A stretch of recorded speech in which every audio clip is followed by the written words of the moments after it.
Let's get started.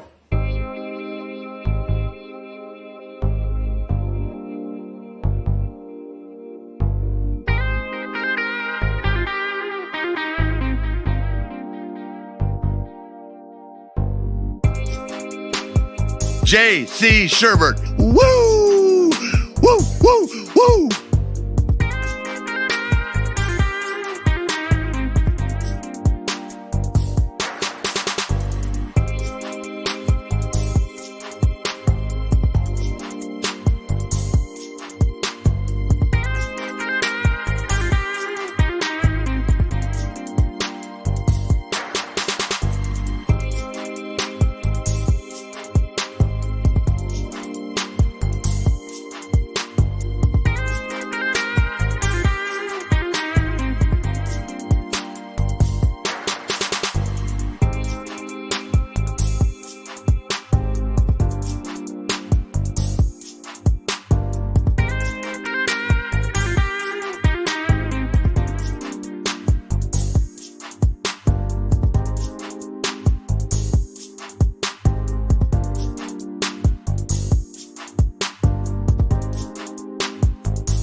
Gentlemen, may I have your attention, please?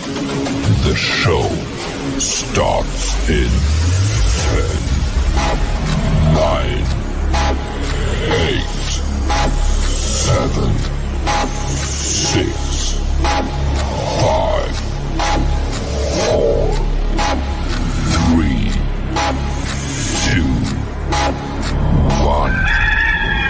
Go. The electricity here in Columbia, well, has been buzzing loudly all weekend. Passion of the crowd in Williams-Brice Stadium is second to none. And the raid breaks out in Columbia.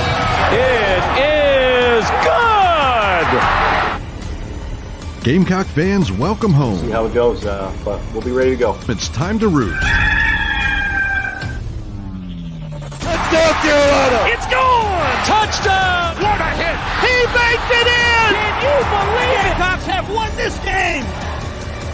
Here are your hosts, J.C. Sherbert. Oh, watch him celebrate now! Phil Molinex. My wife doesn't like hanging around losers. And Jamie Bradford. I'm going to tell him, you look like you joined Duck Dynasty.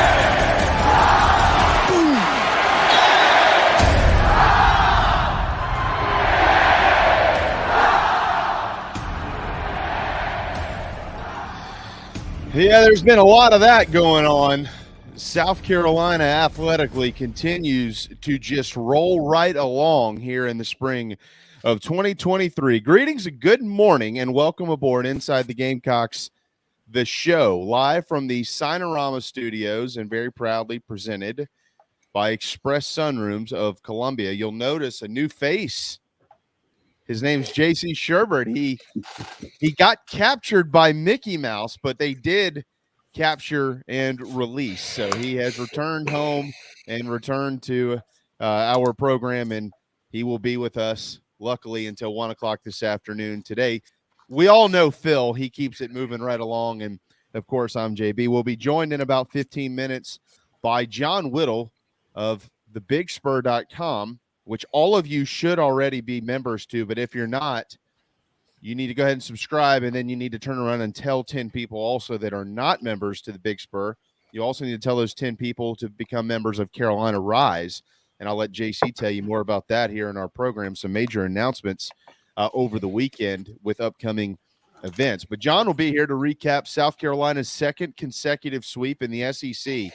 Folks, they're now in the top 10 in pretty much every single baseball poll that out there that matters, including, of course, Division I baseball, d1baseball.com, where they check in at number 9. Tonight, South Carolina is number 1 in women's basketball, and if they win, they will move on once again to the Final Four, looking to reclaim that national championship that they won last year, and it will be a repeat of, as we all know from earlier in the season, Maryland. I've got some great stats on what Carolina has been able to accomplish here this season, some on-the-court stuff, some off-the-court stuff, and we'll roll those out. Keith Allsep will be here at the top of the 12 o'clock hour, the noon hour, and he'll preview that ball game with us as well. We've got a lot more to get to in baseball. There's some football stuff going on. We've got an announcement all of a sudden that popped out of nowhere this week, and we'll let JC fill us in on what he knows with that. The Final Four has said it's the most unlikely Final Four we could have possibly imagined. And I'm excited about that, frankly. So I don't know how we'll get through it all, guys, in the next hour and 54 minutes, but we're going to figure out how to do that. And most importantly, happy birthday today to Phil's beautiful bride. She turns 35 years old. And 29. 29 again. That's right. 29. Right. 29. Yes, my darling Dina. I love you, baby. Happy birthday. All right, Cradle Robin Phil leading us off with some big news today here on Inside the JC, what's up, man? Well, I'm glad I saw that because, like Dina's one of my best friends, right? And so I didn't happen to look at Facebook today, and then so I don't remember anybody's birthday when that happens. And I feel, but mine's easy to remember because it's the day after Christmas. 2 of my brothers and 3 of my cousins were born in March. So was my grandmother. So I always get them confused. So I'm glad Phil had that right there because I just shot off that text. Happy birthday, Dina. So I'm glad that happened. But certainly, happy that she's celebrating her birthday today and all that good stuff. But this is a big week for birthdays for me. We finished the year. It's like, I got my wife's today, my dad's tomorrow, and then Friday is my youngest daughter's birthday. So. Wow. Yeah, it's a loaded week for birthdays in my family. That's how I start the month, Phil. Yep. My kids are March 2nd. My wife is March 8th. It's a very expensive week. That's right. That's right. And we all apparently get really need these people to spend money with our partners around here because we got 2 in May. We got Nats on the 3rd, and then the Moose was born on the 18th or 20th, one of those days. So they're kind of spread out though around here. The other one's in August, so not a bad deal. Of course, Red, his birthday's in March because that's when I got him. That's when we celebrate our birthday. Well, his birthday. Woo! Maybe just put it on St. Patty's Day every year. Red, you're wearing green. Me and Red are wearing green and getting tanked. Kind of guy. By the way, last Friday I ventured out to the bar after I got off with you guys for St. Patty's Day. And oh my dear sweet Jesus. It's the middle of the day. And like I said, St. Patrick's Day up here is like a national holiday. I mean, it's not just, let's go to a festival the Saturday of, everybody's wearing green. Everybody's off work. The bar was so packed. There were grown men walking out of the bar to take a leak in the bushes. Because smaller bathroom, smaller bar. But we enjoyed March Madness out there with some good friends of ours and all that good stuff. But St. Patty's Day is legit around here. I'm like, it's like, hey, let's eat some corned beef and cabbage and get tanked. Yeah. Beef sandwich. Well, I mean, I don't know how much of those drunk fellas remember of March Madness, but like, there's no way that we could have predicted what we've just watched, guys. This is nutty. Do you like it? I was asked this question this morning. So if you're in the Final Four, you're either really good or you're really hot, or both, right? There's no other way around it. I mean, yeah, there's probably some luck in there, but you got to get that far. You are good. So I think we have the 4 hottest teams in the country. Doesn't that make for an excellent Final Four? Right? I love it. I mean, I think just look at the games we watched to get here, JB. I mean, it's been awesome. This has been fun basketball to watch. I agree. I like it. I like the Cinderella stories. I thought when I saw San Diego State play Charleston, and also, yeah, that was a competitive game, and Charleston did not play their best game. They had their chances. Think about that. Think about how good Charleston actually was at the end of the day. And I thought, my goodness, San Diego State's got so there's some research on their coach. And y'all remember Steve Fisher, who recruited the Fab Five and was at Michigan, and they got in trouble for cheating. Well, he got kind of like abolished out to the West Coast. He took over San Diego State. He coached there 17 years. And they sort of overtook like UNLV and those schools out in the Mountain West as the team to beat. And then his top assistant is now the head coach there. So they've been working at this for a while, kind of like Gonzaga, didn't break through for a long time, but they were legit. So this did not completely shock me. Alabama this year has had some games that they didn't play well in. Carolina won up, and that it came back to bite them against the Aztecs, and then it was just an amazing game yesterday. Miami sort of was knocking on the door last year. Jim Larinaga getting the U back, and then UConn. Wimp Sanderson told me on the show the day before the tournament started, on the show in Tuscaloosa, the day of the tournament that started. He was like talking about if Alabama would win it or not, but he's like, UConn to me is one of the best teams in the country. They just haven't played like it. Well, I watched him against Iona, and I'm a big Pitino guy, so I took Iona. Iona's playing their butt off, hitting shots, drilling threes. They're only up 2. UConn turns it on the second half, fellas. Wow. Yeah. And Wimp Sanders. So hey, I maybe should have trusted him, and taken UConn to go. And then Florida Atlantic's just an amazing story. I mean, their coach kind of came out of nowhere. He was an assistant under Mike White at Florida. Their team is an older veteran team, and they're legit. And they're a great, great story. It's kind of interesting. You got 2 of the teams in the Final Four from South Florida, and then you got UConn, who's kind of an established team, and then San Diego State. So it's a lot of small fan bases. UConn's probably the largest fan base, and only 2 high majors. Now, what I think this is where I think this is bad is the net ranking. And you start to see people start to complain, that the commissioner of the ACC started to complain about the net ranking, and the selection committee is too dependent on it. And I think this proves it. And I think last year proved it too, when you got an 8 seed North Carolina who was grossly underseeded because of the net.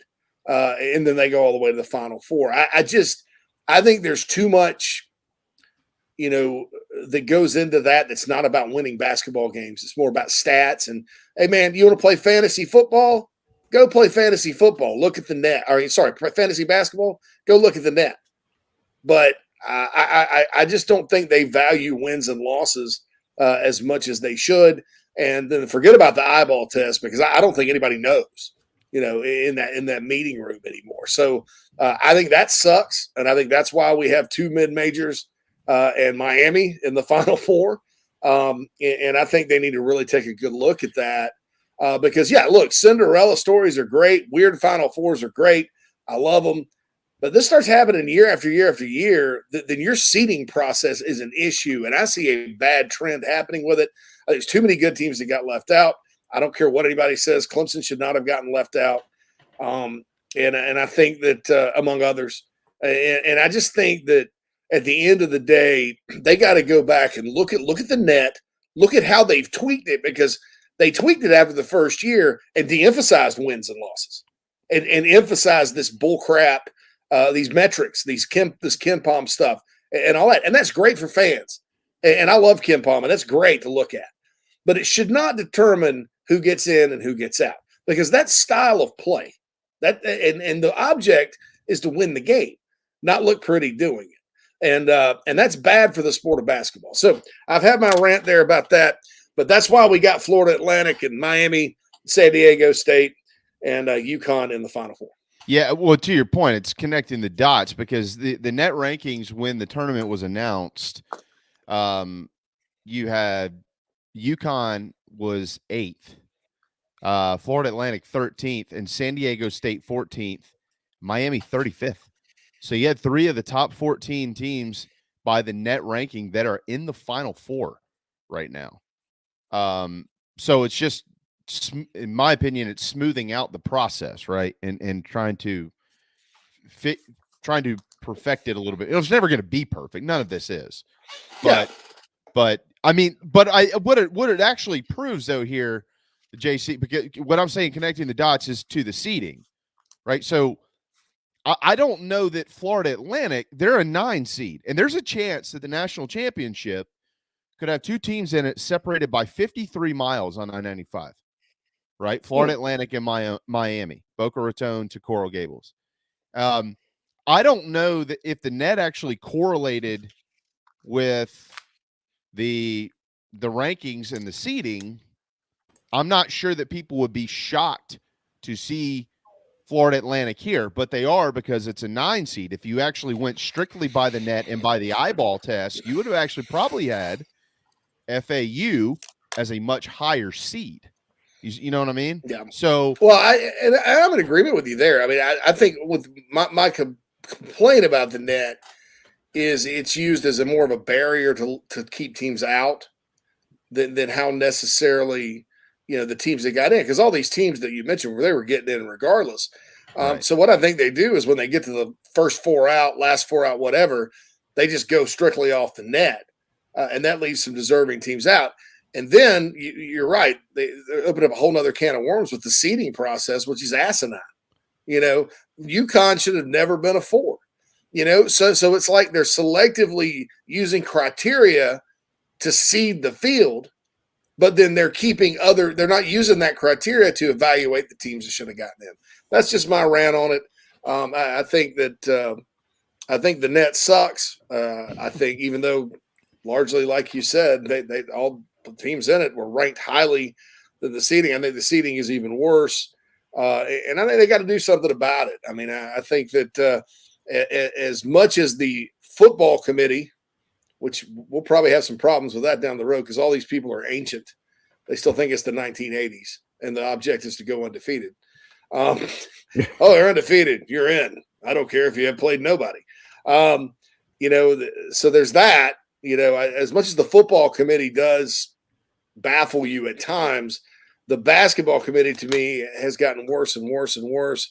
As members of the national basketball media have influenced the process more and more, and get those guys out of it. Let's get back to the day, where you just sit there and listen to folks like Andy Katz or whatever say over and over how bad the ACC is based on these metrics, and of course you're going to say, oh well, they're bad, but it's like a chicken, one chicken starts clucking, the other one starts. There's plenty of that in the national and so everybody just starts.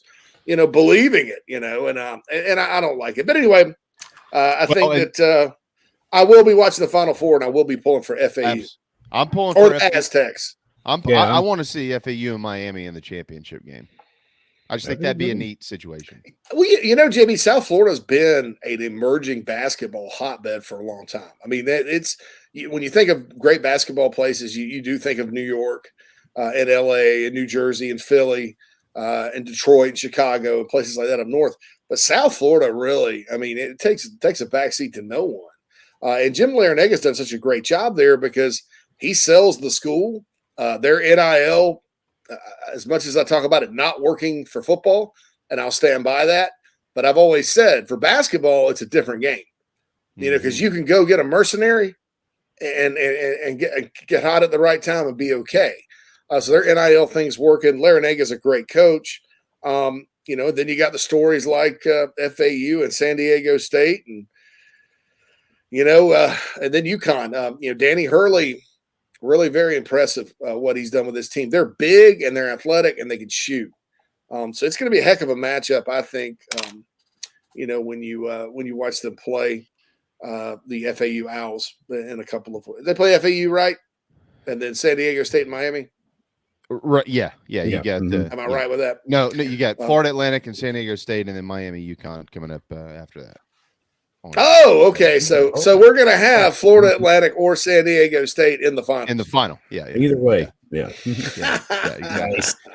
Well, there's a good chance that there could be a number 1 seed in the final of women's basketball. We'll get to that later because Keith Allsep's going to join us, and a pretty good one to have on game day when it comes to South Carolina women's hoops. But we do need to hit a timeout. Carolina swept again this weekend. They are rolling and into the top 10. John Whittle covered it all, and he'll join us right here on Inside the Gamecocks, the show, when we return. Family vacations, a new car, a new boat, all cost money, but you don't necessarily have to make more to afford any of that if you can save cash that's flying out the window now. iHelp Consulting can help you finally get the kids to Disney World, upgrade the minivan, or drop that new boat in the water next summer. Let Daniel and iHelp Consulting consult with you. No fees, just savings. You pay them a percentage of those savings. Save on essential services, credit card fees, you name it. Let them find it. These folks are incredible. iHelpConsulting.com. How can I help you? Just as your State Farm agent combines good neighbor service with surprisingly great rates, you can combine your home, auto, life, or small business insurance with Tony Pope State Farm Insurance today. And guess what you'll get? That's right, even more good neighbor service with surprisingly great rates. In fact, Tony Pope State Farm is your go-to agent anywhere in South Carolina, North Carolina, or Georgia for the service you deserve at the price you want. So try combining your home, life, auto, and or small business insurance today. Tony Pope State Farm has been in business for more than 30 years and can handle anything you need in the tri-state area. Once again, Tony Pope State Farm will help you mix and match perfectly. Call 843-851-2222 or visit TonyPope.com today. Like a good neighbor, State Farm is there. The real estate market has changed dramatically from just a year ago. Rates, supply, demand, all of your traditional factors are in a transition phase. That's why if you or someone you know are considering making a move in the Lowcountry, contact me, JB, at Coast to Coast Realty. I work with an outstanding support cast of attorneys, lenders, inspectors, insurance agents, and more, all of whom are valuable in helping find a way for you to comfortably make your real estate decision. That's right. Call me, JB, your Lowcountry real estate broadcaster. Traveling to cheer on the Gamecocks? Reserve your hotel stay with Fan Plans. Your booking supports Inside the Gamecocks and the Big Spur, plus you still earn your hotel loyalty points. Visit fanplans.com/Inside the Gamecocks. What's up, Gamecock Nation? This is Jakar Moore from the DMV, and you are listening to the show.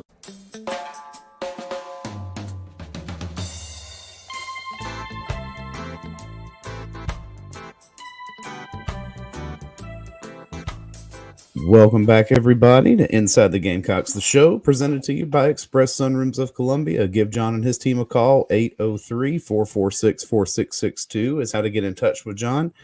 Talk about how they can turn your backyard into an outdoor retreat for the summer. And, of course, first hour of the show is brought to you by Cindy Searfoss and the Coldwell Banker Kane Realty team here in the Upstate. Give Cindy a call, 864-414-5271 for all your Upstate residential real estate needs.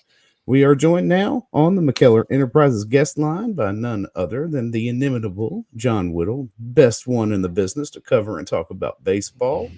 John, is Ethan Petrie the best freshman in the league, in the whole game this year? Best freshman in the world this year? In the Ultraverse. I mean, yeah, I don't even know how to put it. He's so fun to watch here lately.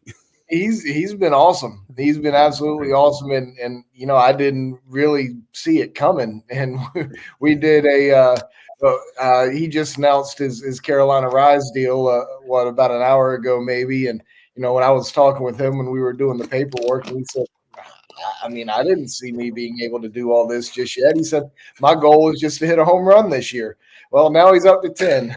So he's kind of got goal by a small margin. So, but man, he's been awesome. I'm working on a piece right now, kind of looking back at some of the other top freshmen to come through South Carolina, at least from a position player standpoint. And man, he's off to a start that puts him in that category of right there with the best.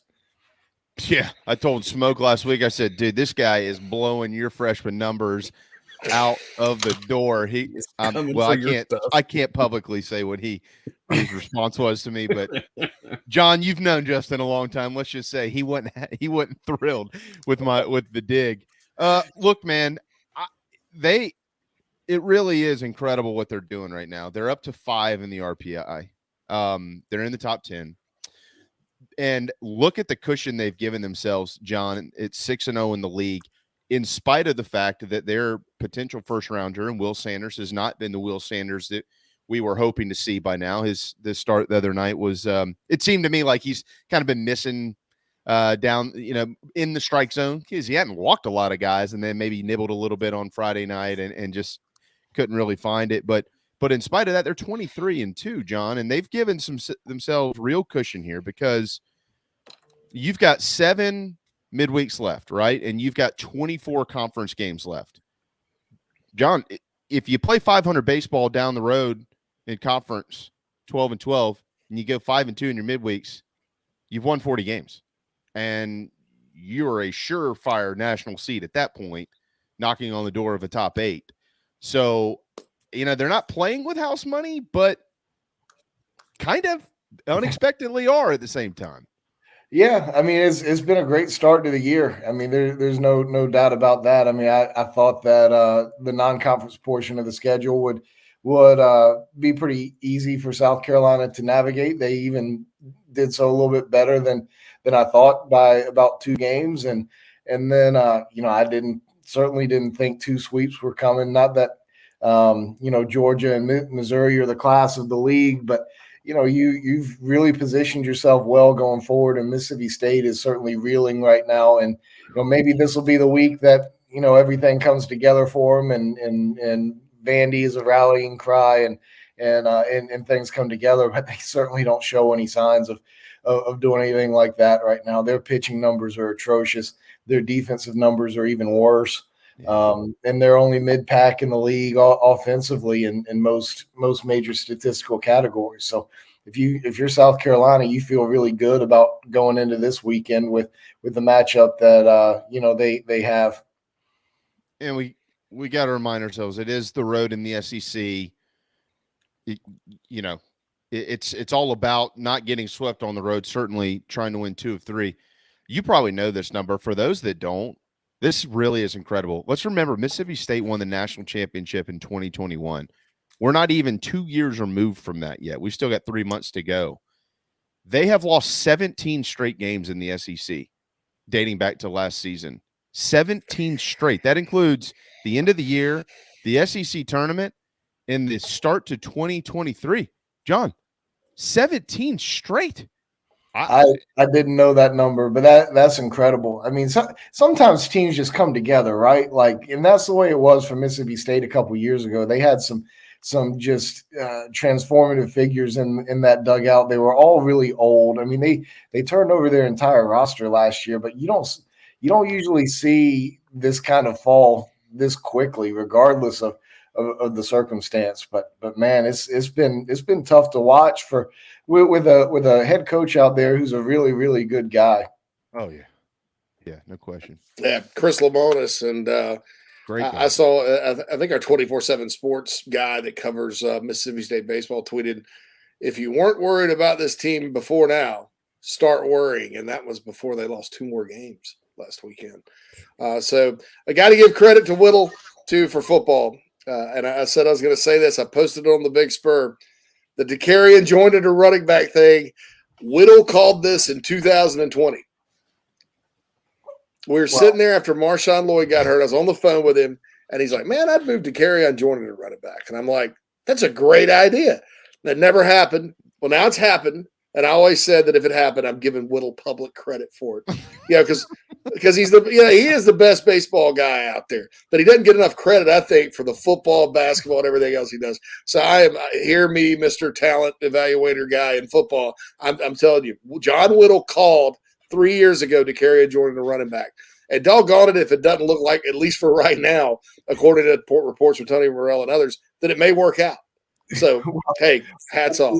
While I appreciate that, let's be sure he doesn't fumble on the first carry and see if he can get past the line of scrimmage first. So practice reports aren't always accurate, but we'll see how that goes. The humbleness of John Whittle. JC, not to steal your shift into football, but I wanted to make sure that I was, because I just saw this in the Nana Sports chat box here, and I hadn't looked at this stat yet. It's a little bit under that now, but oh my God, the team ERA for Mississippi State this year in SEC play is 14.98.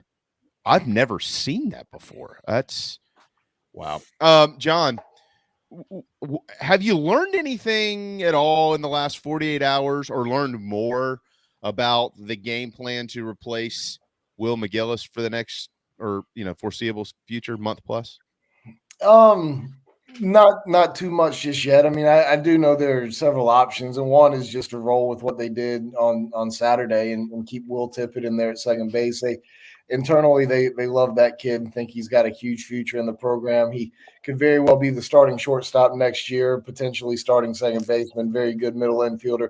Defensively, switch hitter at bat, speed, quick twitch. He's really good. But they got a couple other options too. They can put Braswell in there at second base, Michael Braswell in there at second base. That's not where he's most comfortable. He's always been a left side of the infield player. Or what they can do is put Braswell over there at third base and move LaCroix over there to second. That would be a pretty easy shift for LaCroix to be able to do. He's played a lot of second base in his life. And he practices there too, because as y'all see, South Carolina shifts a lot defensively, and when they do, they put Talmadge over there on the other side of the second base bag. So it won't be it wouldn't be a hard transition for him. He practices that. He's done it in games plenty, taking plenty of ground balls over there. So that would be a very easy transition too. But those are basically the options. And with the way that Mark Kingston has a tendency to make changes to his lineup on an almost game by game basis, it wouldn't surprise me to see him tinker with a couple of different things. But with it being probably a 6-week injury, I know they're said 4 to 6 weeks. I tend to think is probably going to be closer to 6. With it being 6-week deal, you've got to it can't be a Band-Aid solution. You've got to get into a comfortable spot. So I'll throw you two names. I'll let these guys, we'll go around the horn from here. Braswell, once again, big AB on Friday night. They come all the way back and win that game. I know you call it a rough one if you want to against Charlotte last week, but that's long been forgotten with what he's done in the opening game of both SEC series this season, coming off the bench, we might add here, John. So get your thoughts on Braswell and how mentally he's been able to kind of get back in there and kind of like Top Gun, right? Come on, Mav, re-engage. We did. And then also kind of your thoughts on where we are with Will Sanders. We all know how good his stuff is, but what you saw on Friday night versus what you've seen prior to that. And they've got you can't just change the rotation. They're playing on Thursday this week. So you can't just move Noah Hall up. It's not going to work like that, but I want to get your thoughts there too. Yeah, with Braswell, Kingston said a few days ago that, Braswell's been engaged the whole time. I think the head coach is certainly going to say that publicly. It hasn't really been that clear. He wasn't around the team a whole lot in the offseason last summer. He was off kind of doing his own thing. And he really, since the Clemson series, I think was kind of the wake-up call for him that he needed to kind of work a little bit harder and re-engage with everybody over there a little bit. And he's done a really nice job since then. And, Kingston has alluded to that the last – he said, I guess it was prior to Georgia, or right after his game-winning hit, that the last 2 or 3 weeks have been great for Braswell, and they were, and it's continued.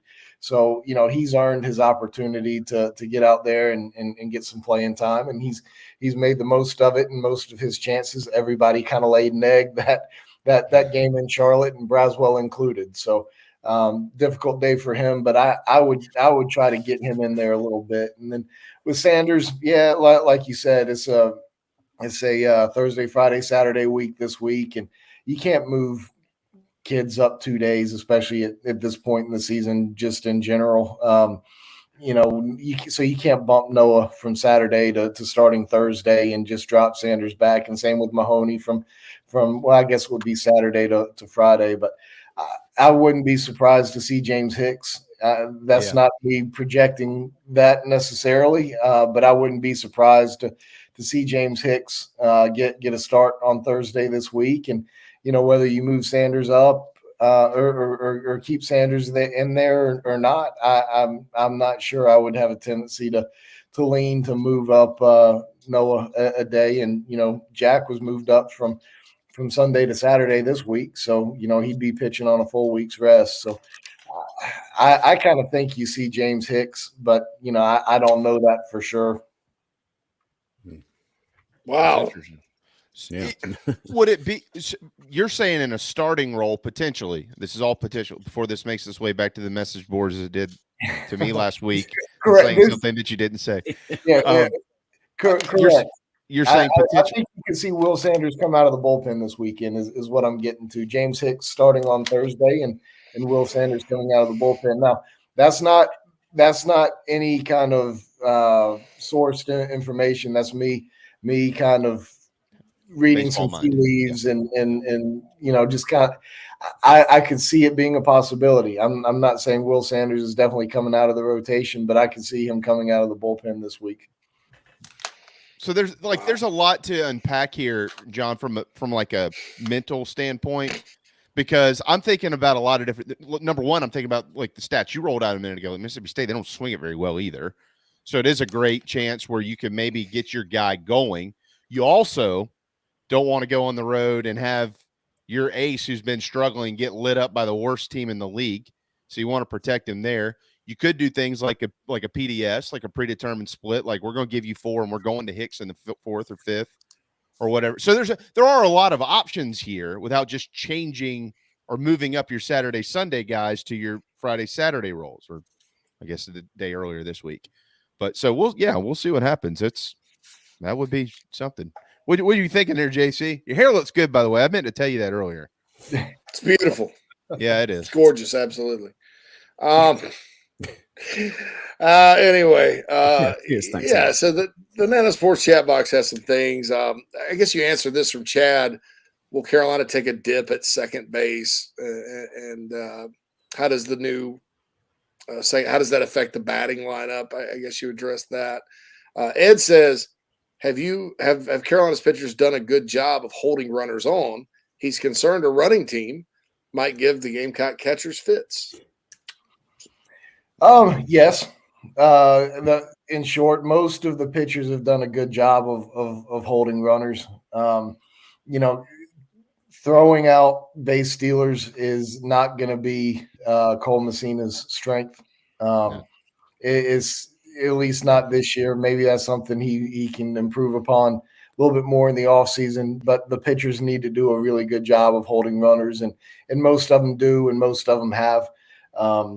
But that's another thing Mississippi State's terrible at. Teams have stolen all over the place. Jeez. They're terrible at so many things. Like, it's mind-boggling. I'm with you, man. I don't get it. We got a crazy amount of walks, and South Carolina is a team that walks a ton.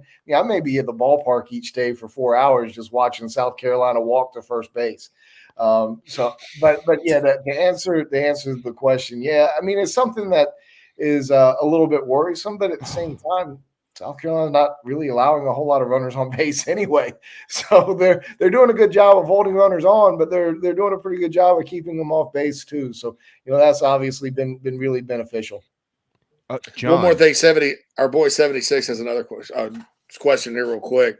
Yeah. What's the change at Evan Stone at the plate? His approach has been solid. Seems his confidence is high.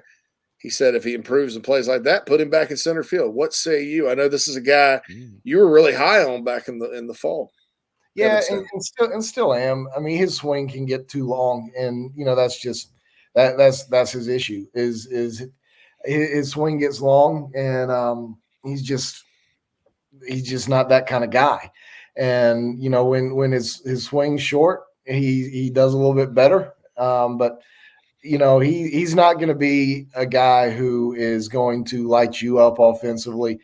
He can do some things well offensively. I don't anticipate many more 2 home run games in his career, although, Billy Anderson told me one day he's pound for pound about the strongest guy on the team. But he's got some twitch and he's got some speed. He'll work walks. He'll get hit. I think he can do okay in there offensively to be the 9-hole guy. But man, the kid also led the team in batting average in the fall. So he's got something in there, and it's not like he was facing just a bunch of cruddy pitchers. He was facing a good pitching staff and put up good numbers in a large sample size of at bats. He led the team in batting average in about 60 at bats. So that's solid there. So he's got it in there to be more competitive than what he's shown for sure. And I want to back up John's claim earlier of Carolina versus base stealers. Yeah, they haven't thrown enough out. They do need to throw more out that when they do attempt, but they've only attempted 16 this year against South Carolina overall. And then to back that point up again, and John, I feel bad laughing because I'm with you. I have so much respect for Chris Lemonis and Scott Foxhall. It's not even funny. I've known these guys a long time. They're amazing people, but some of these numbers, I don't know what's happened here. I mean, opponents are 47 of 54 in stealing bases against them, and 40. And then you've got the walks. Carolina pitchers this year have walked 71 guys. Mississippi State's have walked 158. They've only played 25 games. That's 40 more than the 13th place team. Texas A&M's walked 118. Mississippi State's walked 158. It's the how bad they are in some ways is really mind blowing. It's almost like pulling a team out of the Big South and putting them in the SEC and expecting them to compete every day. It's just I don't get it. I don't get it with some of these numbers. John, they've given up 17 home runs in 6 SEC games. They have 35 errors. I mean, Florida's got 26. That's the second worst. I mean, they've got 35 errors. It's bad. It's bad out there, and it's hard to imagine that it gets turned around, really quickly. And I'm not saying they can't win 2 or 3 this weekend from South Carolina. It's very possible that they can go out there and play well enough to somehow pull it out. But I mean, if you're South Carolina, you got to feel really good about the way you're playing and the place you're walking into with how they're playing. So, I mean, the numbers just don't fit what they are from a talent standpoint. Yeah, I'm with you. The walk, Vandy scored 55 runs. Yeah, that first game, I turned it off when it was 4-1. I flipped it over to something else, and then I saw the score the next day. I thought, oh no, that did. Well, then they came back and won 18-5 the next day. It's 26-3, 18-5, and 11-7. Wow. Are you going, John? Are you going to Starkville? I'm headed to Starkville. And one point that I want to make that I think needs to be made is South Carolina this year has been really competitive, even when they're down for all 27 outs. But last year's team, even though they were below 500, they competed their tails off last year for 27 outs every day. And we've seen Mississippi State get blown out. We saw Auburn give up 16 runs in an inning Saturday. South Carolina mercy ruled Georgia in 7 innings twice on last weekend. Teams are losing by mercy rule and giving up just non-competitive innings a lot here lately. South Carolina didn't do that at all last year. And I think that that's something that needs to be kind of reflected upon, because South Carolina is as bad as we see that they were last year and short on talent. They would not have been mercy ruled in a 7-inning game last season. And I think that's a credit to those players who, even though they were short on talent in a lot of ways, kept going out there and competing. And, we're seeing that again this year. Now, South Carolina would have been mercy ruled, I think, 3 times last year in 8 innings, but never in 7 innings. And never did they give up 16 runs in an inning like Auburn Auburn did against Georgia. So some of the stuff is just crazy, but the compete level is continues to be high at South Carolina. That's a great point. They don't quit. I mean, they've proven that this year by coming back and winning games, and even like the Charlotte game, for instance. I mean, they had the tying run at the plate in the ninth. Everybody thought that game was over 2-3 innings prior.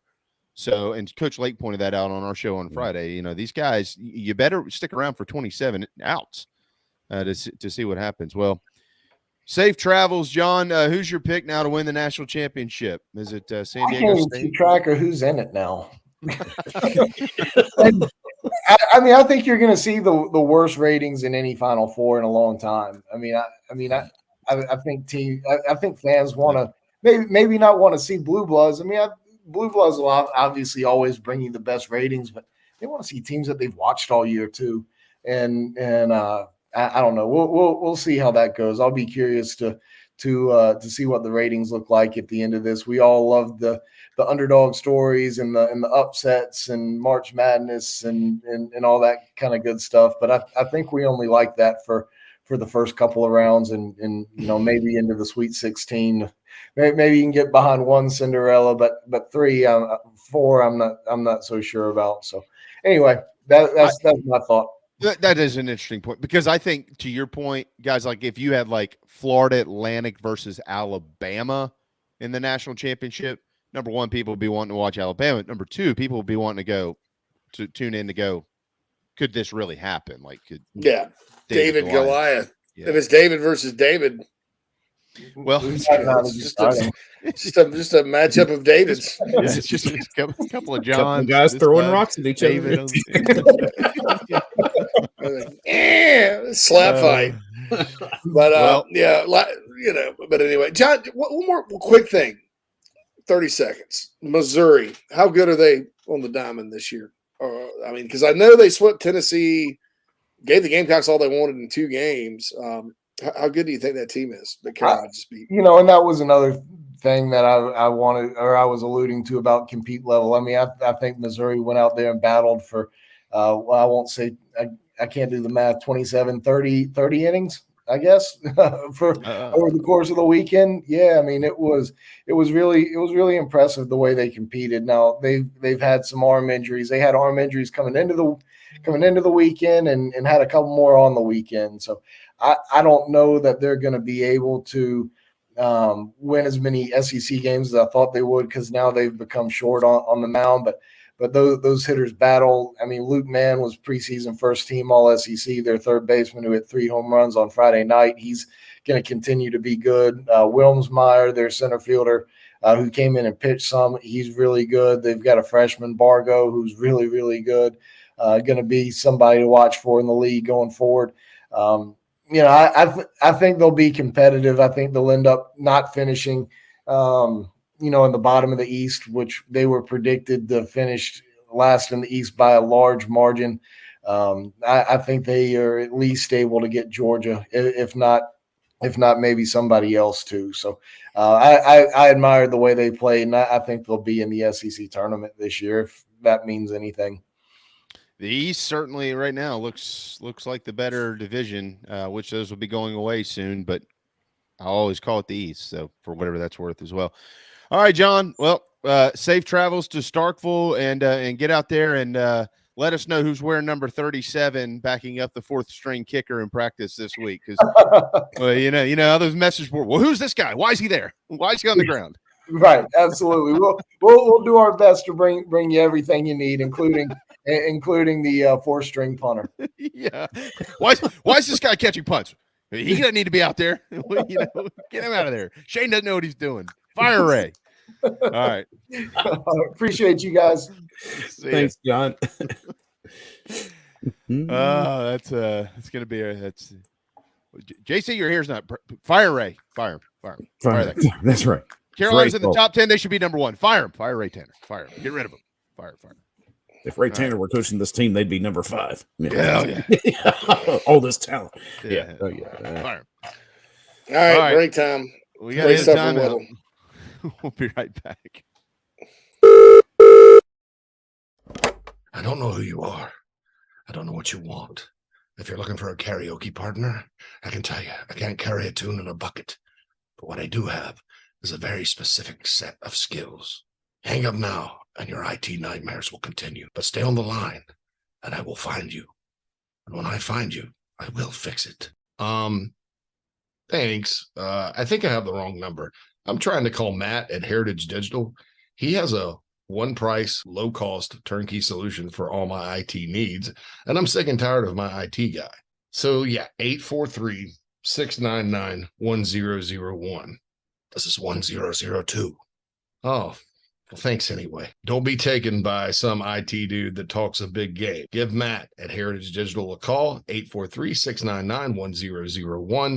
Gamecock Nation, JB here, and I'm here to tell you about my new favorite painting company, A Couple of Painters. These guys are the best. Gamecock fans and excellent painters, and by far the best and easiest quote I've received. They're licensed in both South Carolina and Georgia. They offer 10% off for military, repeat customers, or if you heard it on the show, commercial and residential painting, deck, fence, and cabin staining, cabinet and furniture refinishing. They'll even remove popcorn ceilings and wallpaper, and they offer pressure washing. Find them on Facebook or call 803-522-6832. A Couple of Painters, proud partners of Inside the Gamecocks, the show.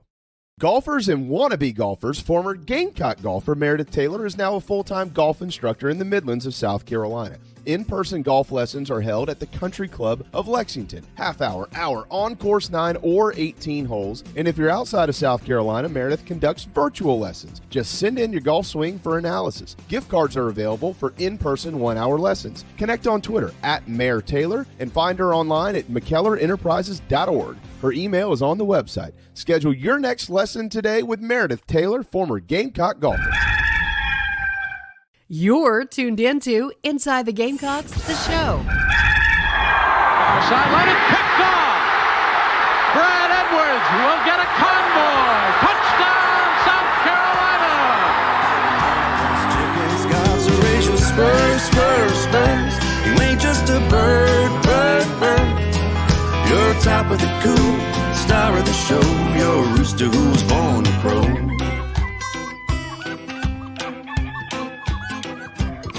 Well, I bet you wonder when you win or lost a step or two. Fell down the pecking order, couldn't fight like you used to do. Welcome back, everybody, to Inside the Gamecocks, the show, presented to you by Express Sunrooms. Give John and his team a call. John B. at expresssunrooms.com is one way to get in touch with him via email. 803-446-4662 is the way to get in touch with them by phone. They'll be happy to talk to you about getting some more sunshine into your life this summer. And we didn't get Whittle's thoughts on Premier League. Sorry, we didn't have time. Right? I forgot about that. Yeah. Is he, I don't watch the Premier League, but I did learn something this morning about Bill Gunner. Bill's a fan of whoever's number one in any sport. So I said, I bet you're a Yankees fan, aren't you? He goes, well, yeah, but that's for a different reason. I'm like, oh, it's not the 27 championships. Oh, what are you, a Bulls fan in the 90s, Cowboys fan in 95? Ring chaser. Yeah, oh yeah, that's what I told him. I was like, Bill, I said, now I realize why you don't care about watching the Final Four this weekend, because you got your top-ranked Oklahoma softball team welcoming 9th-ranked Texas to town. So he's all fired up. Hey, I got to mention this real quick. I was out at I took the kids to the beach yesterday, and JC, we went to the beach down here in March. It's beautiful. And Yes.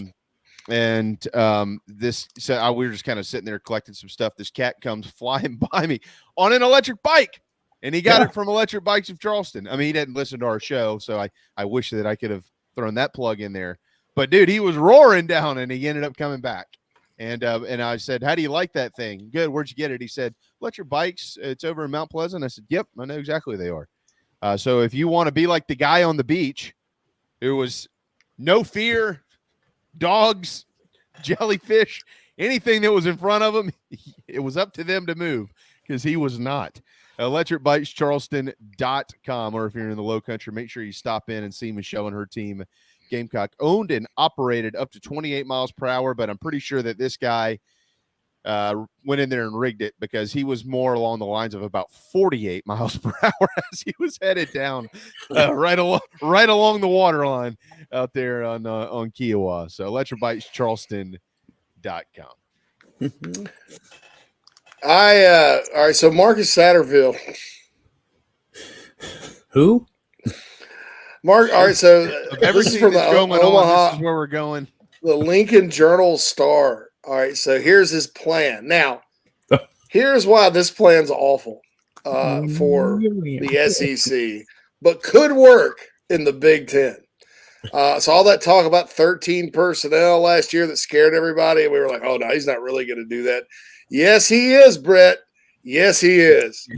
He is going to run this, and it's like, but we want one tight end to be a fullback and one tight end to be a regular tight end and one tight end to be a slot receiver, and that's what we want to do. And he said, I'll put my dog out there at quarterback if he'll be a winner and not turn the ball over and blah blah blah blah blah. They've got Eric Gilbert, that the former LSU Georgia tight end. It's he's been kind of a head case so far. Yeah. All right. So here's the thing. That's big. All right. So it's 13 personnel, right? Because one is your number of backs, 3 is your number of tight ends.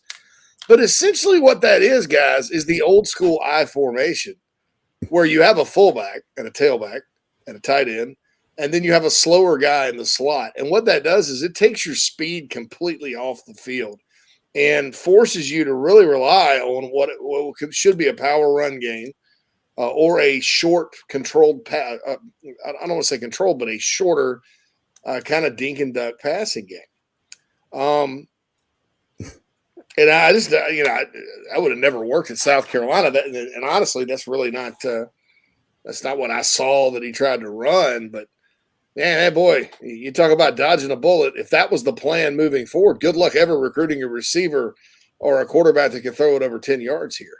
Although he did recruit some good quarterbacks, I will say that. But, that kind of offense to me would be very, very frightening if that's the plan. Is to just let we're going to have 3 tight ends on the field at all times. Well, great. That means you're not going to have how many receivers and backs? None. 9. 0. Zilch.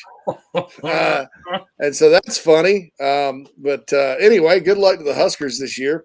In the Big Ten, though, man, if you get some big beefy O linemen and you have a really good back, and you go recruit pretty well at tight end. I mean, you could do it, but it's almost like a Paul Johnson kind of thing where he had one receiver and all that. So I thought that was just kind of interesting. The first we've heard of Marcus Satterfield, the evil genius has been in the lab with a pen and a pad trying to get his dang offense off, right? Okay. Get ready, Nebraska. You're going to beat Northwestern and Iowa this year if you play them, and and everybody else is going to hang half 100 on you because you're going to be moving in quicksand. They're going to take the Big Ten by storm. Something they've never seen before has arrived to the Big Ten, literally. So everybody buckle up. Speaking of the Big Ten, Quantrell in the chat box said, "I know Keith isn't a fan of Caitlin Clark." But bro, she had a 40-point triple-double in the Elite 8. Yeah, and he's right. I mean, so Caitlin, Caitlin and everybody else on that team. I mean, come on. 41, 10 boards, and 12 assists last night. I'll give her do. That was a hell of a game. She's a good player. She's a great player. Yeah, player. It's a different situation at South Carolina, though. I mean, because you've got a bunch of great players. You have 12 All-Americans. Yeah. Stats, and they play as a team. They're not upset that they don't fill the stat sheet and all. That's what's amazing about Carolina is you can get a great defensive effort from like a team like UCLA, which did play pretty well on defense the other night, and have an off shooting night. but they just smother you on defense. And I'm trying to think of a basketball team outside of maybe Nolan Richardson, but that was kind of a full court press all the time deal that guarded you with this type of talent like they do. I mean, they're fully committed on the basketball. You know, sometimes players aren't fully committed on defense, but this women's team is. Now, I think that makes them sort of, upset proof to a certain extent. Anything can happen just by the way they play defense. So very impressed with that. Well, you can make the argument that, like what we were talking about earlier, John mentioned it, where will the ratings be and for the men's Final Four? You can make the argument that if the Gamecocks take care of business tonight, that the most anticipated Final Four matchup next weekend will be in the women's game with Dawn Staley and the Gamecocks and Caitlin Clark in Iowa on Friday night at probably 7:00. So we'll certainly talk to Keith about that. But you can make that argument. I mean, you really can. I mean, the men's game is bigger and there's more people that watch it, but this storyline will get out if Carolina does what they're supposed to do tonight. I can assure you that the national media wants it, so they'll make sure it gets out. Yep. And LSU and Kim Mulkey. Yeah. Yeah, that's right. That's in the Final Four, too. Yeah, that's one of the media darlings did go down. Yeah. Now this is to y'all's point. This is Ohio State, Virginia Tech have to play tonight, but this is turning into potentially a dream Final Four scenario for the ladies' side with the stars actually aligning. We'll get into that with Keith, but timeout, hour one in the books. JC's back. Everybody, relax. We'll be right back. What's up, Gamecock fans? This is Pitcher Noah Hall. If you want some delicious food for your event, I suggest visiting nanasporch.com today to find out what they all have to offer. It's really good Southern cuisine based out of Charlotte, my hometown. I hope you guys go check it out. Go Cox and go Nanas. Are you looking to buy a new home? Kevin O'Connell with Union Home Mortgage is a local mortgage expert and Gamecocks fan servicing North and South Carolina. Whether you're buying a home, building your dream home with new construction, or turning your equity into cash, UHM's world-class service will ensure you find the perfect mortgage to achieve your home ownership goals. Call Kevin at 803-906-0244 or visit UHM.com today. Union Home Mortgage is an equal housing lender. NMLS 2229, LONMLS 1772182. Electric Bikes of Charleston offers the most fun you'll ever have on two wheels. The home of Oventon, Velotric, Magnum Bikes, and more, they sell to consumers all across the state and offer outstanding warranties and service after the sale. Their electric bikes are equipped with 5 levels of pedal assist plus a throttle, so you can ride longer, handle the heat better, but still get great exercise. Bikes are available for all ages and sizes. Visit electricbikescharleston.com or stop into their store in Mount Pleasant if you're in the Low Country. Electric Bikes of Charleston, powering inside the Gamecocks, the show. This is Zachary Davis from Carolina Hoops, and you're watching the show with JB, JC, and Phil. Go Cox.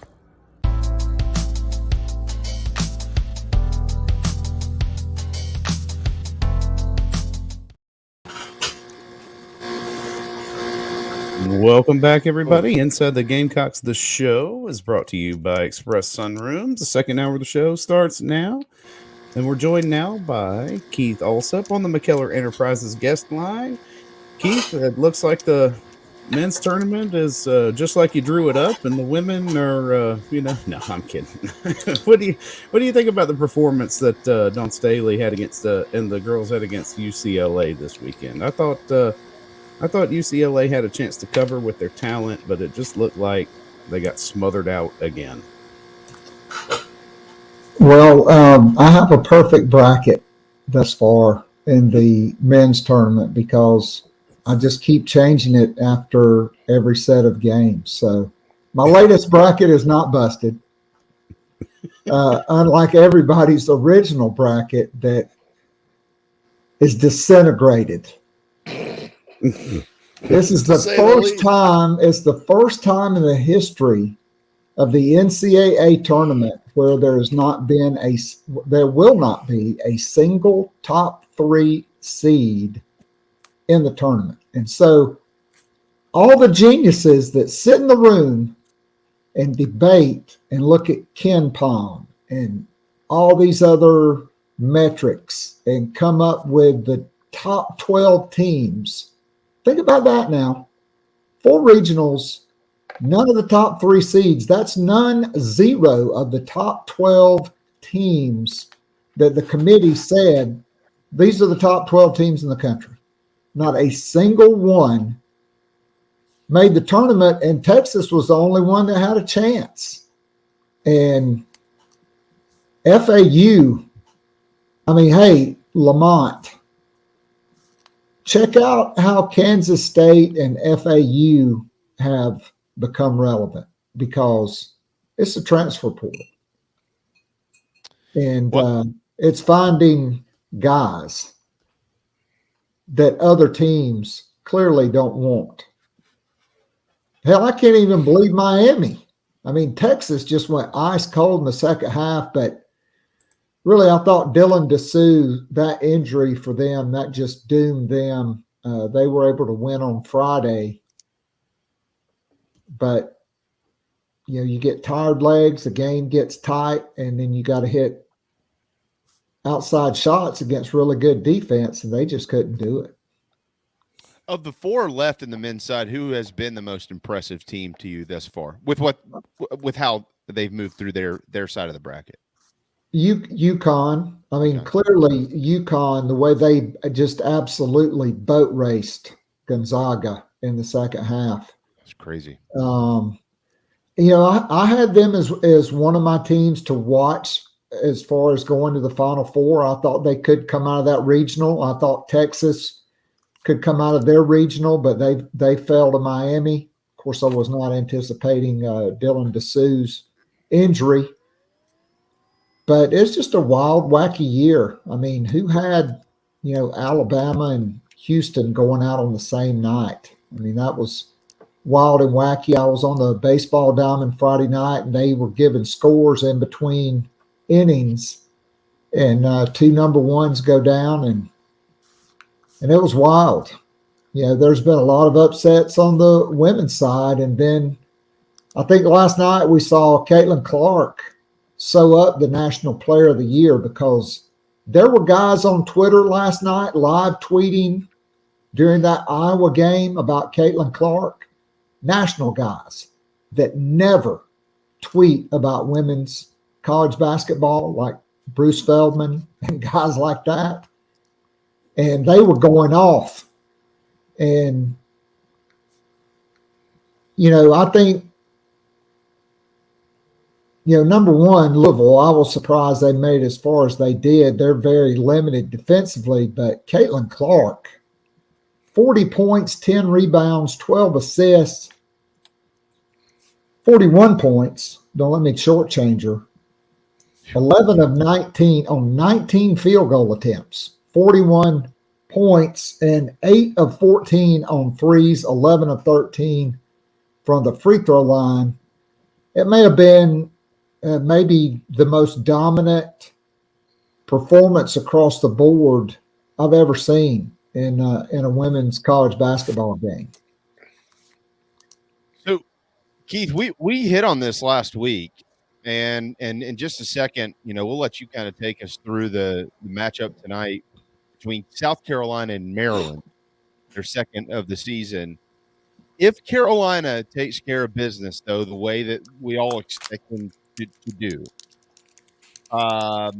and more than likely, in Virginia Tech takes care of business against Ohio State, if you are a fan of the sport of basketball, and I made this comment before, I'm not sure if you were in yet or not, you could make the argument that the most anticipated Final Four game coming up this coming weekend between both men and women would actually be on the ladies' side, maybe for the first time ever, with Carolina versus Iowa and Caitlin Clark, because you just mentioned what the national media has done to kind of prop her up. But bigger than that, for the ladies, if Carolina does what they're supposed to do, Virginia Tech wins, I'm not sure that women's basketball could ask for a better group of 4 in the Final Four because of the personalities, because of the storylines, the Clark, the Mulkey, the Reese. We know about the Carolina stuff. And then you'd almost have a number 1 seed in there in Virginia Tech. Is like, do y'all mind? We're here too. That would be a dream scenario, in my opinion, for the women's side of the bracket. I think you actually pointed out last week these exact 4 teams, didn't you? I thought the most intriguing matchup on the other side, just because of the coaches, would have been UConn and LSU. I did think LSU would go to the Final Four. Right. I picked Iowa and South Carolina. But as I said with UConn, it's just hard to pick them from game to game because their roster is so limited. You don't know if they're going to have all their players. Sanchez went down with an injury. She missed some time. Ohio State, don't count Ohio State out. Their press really, as good a guard play as UConn has, Ohio State with their press has really confounded teams. And so I'm not really counting them out, although I do like Virginia Tech. I wish Elizabeth Kitley was more physical. She's a lot more finesse. But they've got a little guard from Australia that is a jet, and she can just shoot from NBA three-point range. But they're not that deep. But for South Carolina, this is going to be, I think, their most difficult challenge of the tournament, because Maryland is not the same team they were on November 11th, because Diamond Miller was just coming back from injury. She was still out. She did not play. Lavender Briggs, who comes off the bench now, transferred from Florida, if that's a familiar name. She started, and Abby Myers, who is their second leading scorer, she was the only player that scored in double figures, and she scored 21 points that night. The Gamecocks rolled 81-56. But Diamond Miller is 6'3", and I just think she presents different challenges than any player South Carolina's faced, because she's so athletic. She can handle the ball. She can pass the ball. She's not a prolific three-point shooter, but you have to respect her range. And Maryland plays 5 out, okay, around the three-point line. So they literally have no post player. So, and they play 5 players that can pass, dribble, handle, and shoot. That's what they do. They get up and down in transition. They average 80 points a game. They have attempted 642 three-pointers. They made 36.1%. South Carolina has only attempted 490 three-pointers and have only made 31%. Now, Maryland was only 6 of 20 the first time they played South Carolina. But Diamond Miller changes the narrative, and November the 11th, nobody is in midseason form. Okay. And so to me, South Carolina likes to play Camila Cardoso and Aaliyah Boston together. How do you do that if Maryland has players that are making threes? Because Cardoso can't guard out there. Boston can a little bit, but Maryland is going to drive, and if they get by you, they're going to shoot a layup. If you come off and help, they're going to kick to a wide open three-point shooter, and it's going to stress South Carolina. Now, I think the crowd will be overwhelming for Maryland. It was, from what I was told from people who were there on Saturday, it was like a South Carolina home game. Mm-hmm. But, this is a big challenge, but I think, South Carolina has met every single challenge. And I don't know if you see more Letitia Ame here than Camila Cardoso. Maybe you see more Victoria Saxton than we've been accustomed to seeing because of matchups. And maybe it's just Cardoso for Boston and Boston for Cardoso. Or maybe Dawn just says, screw it. stop it if you can, and we'll just gamble and see how many of those threes you can make. To me, that's going to be really intriguing because you've got two completely different styles of play. Talking with Keith Allsep about the women's game tonight. Of course, Gamecocks and Maryland tip off this evening, the right to go to the Final Four, the fourth Final Four in Gamecock history, chasing their third national title.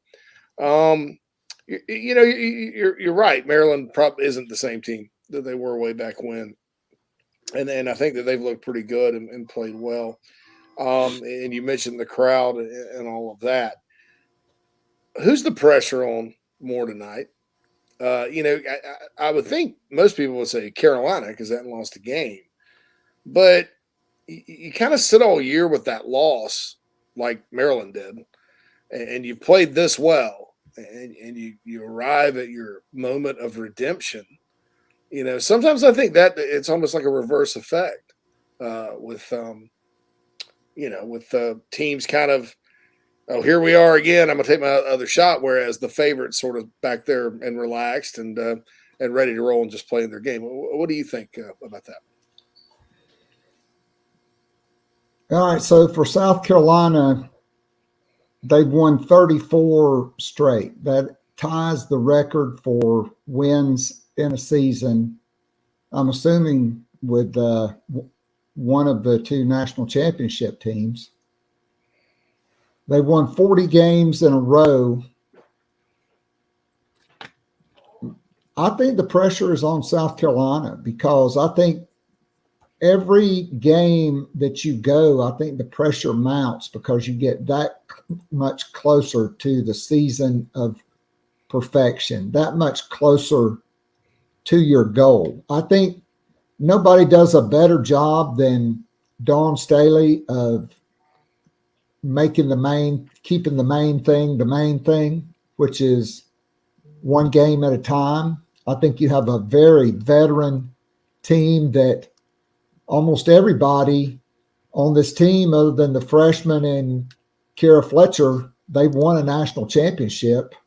And that's a lot of players that are returning on this roster. And so they've been through it. They went through this is their second consecutive Final Four together as a team. It could be their third straight. If they win tonight, they've had two straight and really robbed of the fourth in 2020, when COVID shut down everything and there was no tournament. And so this is a veteran team. Even Kara Fletcher, she is a veteran player. She's really mixed in well. I think she's playing great. I think South Carolina's strength is in their numbers, in their versatility. They can guard Diamond Miller with 3 or 4 different types of players. LA can guard her. Bree Beal can guard her. Breezy Hall could guard her, or you could put a smaller player like Zaya Cook or somebody on her at times.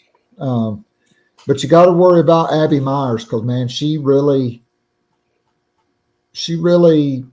was a force in that first game, and she's been their second leading scorer all year. Diamond Miller averages almost 20 points per game and shoots 47% from the field, 80% from the free throw line. And Myers, she's a transfer from Princeton who sent Wes Miller, who has the worst toupee in the history of women's college basketball, home in the first round. And she shoots 38% from 3 and averages 14.3 points per game. And then Cheyenne Sellers, who was a really good-looking freshman last year, she is 6'2", and she leads the team in assists and averaged 14 points a game. She has 130 assists on the season. So they only play about 7 players, really. I just think South Carolina can run players in and out in waves, and I still say that South Carolina is the only team that can beat South Carolina, but I think you have to hope Iowa. I mean, I just don't think Iowa's not going to shoot that well against South Carolina. They're just not. Louisville is not a defensive juggernaut, nor were they even a juggernaut of a team. So it's going to be interesting to see. Well, and to your point on defense, South Carolina, Maryland in the NCAA tournament is scoring about 82 points per game. But how about this, boys and girls? The Gamecocks are allowing 42 points per game, a 40-point difference going into the game tonight. So something either is going to have to give or at least bend a little bit. Carolina and Maryland, by the way, the Gamecocks lead the overall series with them 4-2. In the last 5 meetings, South Carolina is 4-1. All 5 of those have been top 15 matchups. Tonight will be a top 10 matchup with a Final Four berth on the line. It's remarkable what is turned here. Keith, 44-6 since the beginning of the 2019-2020 season for Carolina basketball against ranked teams. 44-6. I mean, all right, so they do it with defense. They're the number 1 scoring defensive team in the country. They only allow 50 points per game. Yeah. They're the number 1 opponent field goal percentage defense, 31%. They're the number 1 rebounding team in the country, differential, and they're the number 2 offensive rebounding team, and they rebound almost 50% of their misses. Right. So remarkable. I still think it's South Carolina against the field. I think, I said other than Iowa, Maryland was the toughest number 2 draw. I'll still stick by that. And really just a couple bizarre games between Iowa and Maryland. I guess they played, Iowa beat them 96-82 in Iowa. And then in College Park, 2 weeks later, Maryland won 96-68. Yeah. And so kind of hot and cold, both of those teams, because they rely so much on the 3-pointers. And here's the thing, and the experience, my experience with basketball over decades, maybe it's different now, but generally once you get to the Final Four, teams do not shoot lights out from 3. It's a bigger arena. Depth perception is an issue, and it's the team that plays defense. It's the team that scores inside, that rebounds, and makes the most 2-pointers. And so it's going to be really interesting to see. Greenville's like another home court advantage for South Carolina. I'm sure Maryland's going to try to come out and throw an early haymaker. But, I mean, we've seen South Carolina come from double digits down in the first quarter to win several times against ranked opponents. So I just think until they lose, my money's on South Carolina, because defense, rebounding, toughness, and experience, they've got all of that. And they got to lay at Boston. Is it on them to cover the 14.5 tonight? Help somebody make some money. I don't really think they care. Dawn Staley could care less about covering a point spread. Oh, I know. Yeah. But they just want to win, right? I'm interested to see what the point spread would be against Iowa next. I guess it's Friday, and it's really, if you're South Carolina, I think I'd kind of be upset because they did one team from each side of the bracket on Sunday and now one team from each side of the bracket on Monday. So you get one less day of rest, one less day of preparation than Iowa is getting. Yeah, it's true. Well, I don't know. We'll my prediction is they will win tonight, and it will be South Carolina and Iowa on Friday evening. rest or no rest. That defense So for the Gamecocks. what about Kim Mulkey's outfit on Friday? I mean, She did looked that like just she make was- everybody's eyes hurt as bad as it made my eyes hurt? I mean, and she had on the same pants last night, different top. I don't know. Think about that, but I didn't know. Oh, Muppets were an species. you can take the girl out of the trailer park, but you can't take the trailer park out of the girl. That's just the way it is. Keith Allsep, Gamecock Pod Live, and Game.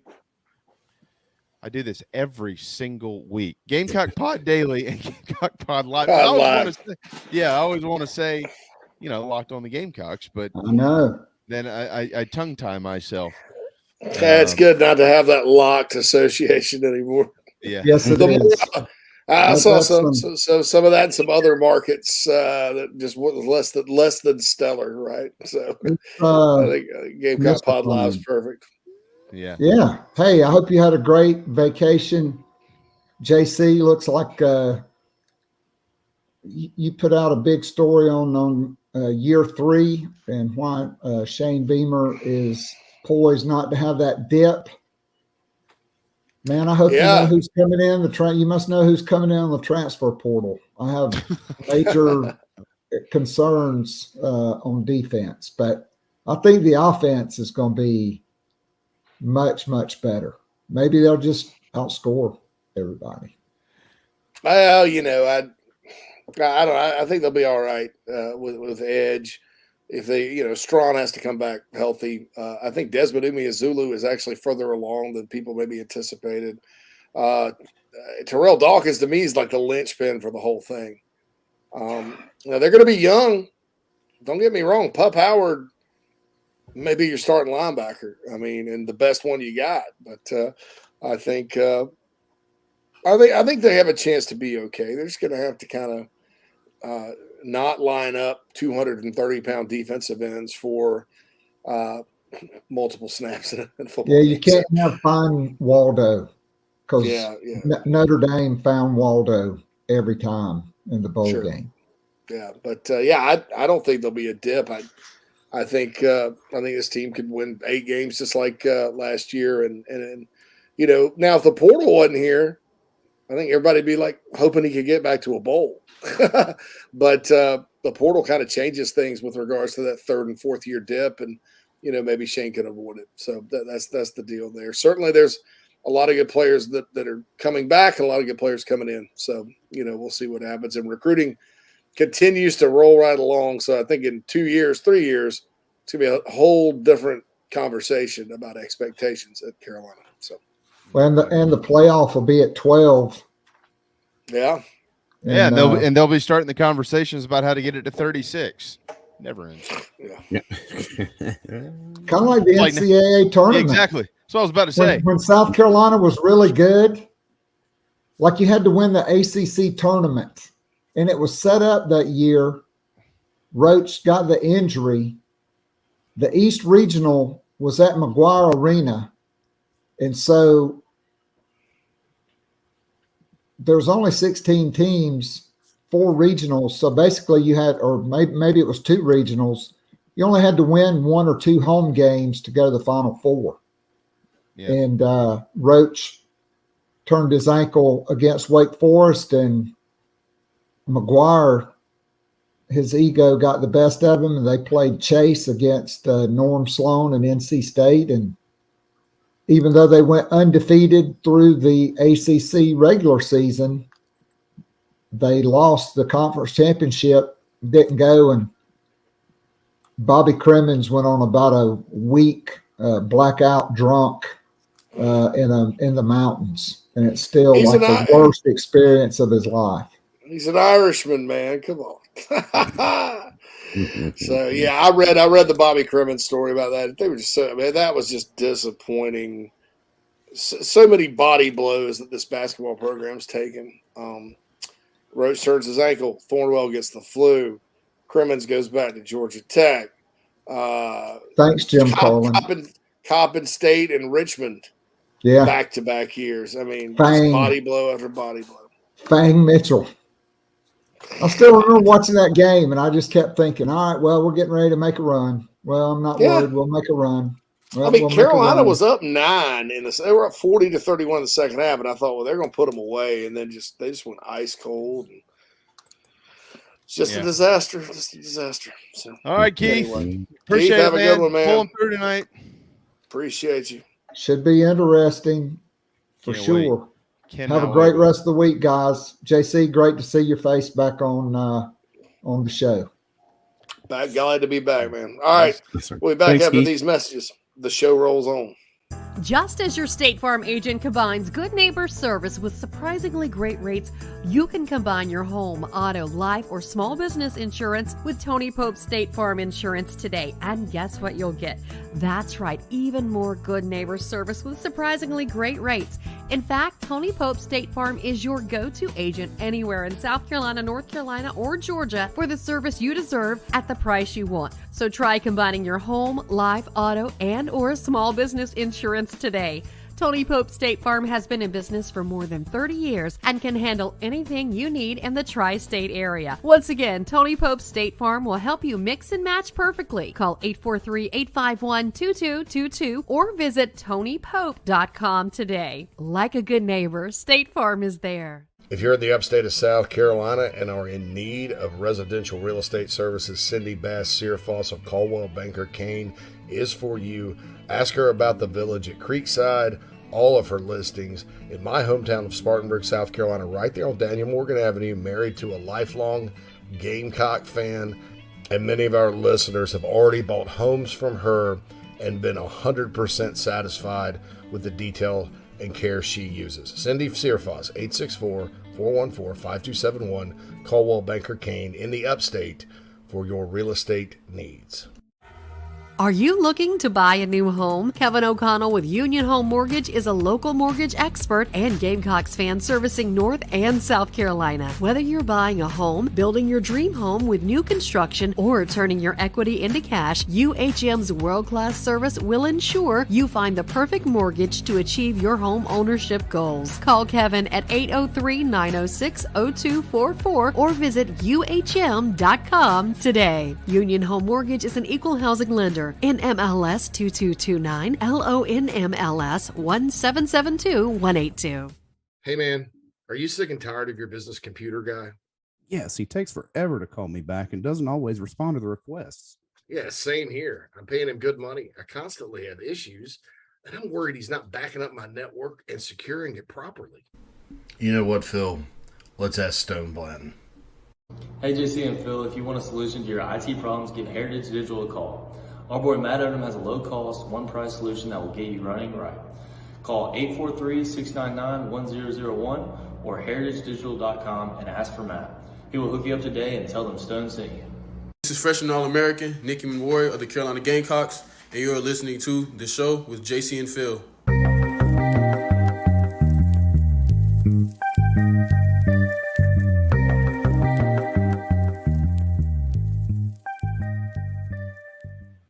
Welcome back, everybody, to Inside the Gamecocks, the show, presented to you by Express Sunrooms of Columbia. Give John and his team a call. 803-446-4662 is how to get in touch with them. And, of course, they will be happy to talk to you about how you can potentially enclose a porch or a patio to enjoy the summer bug-free. Make sure you head to my Twitter account. By the way, I've got the link up there. I tweeted it maybe an hour and a half or so ago about how to play in the Plunder on Polly's in July. TravelingCountryClub.com is putting it together in partnership with the Salty Golfer.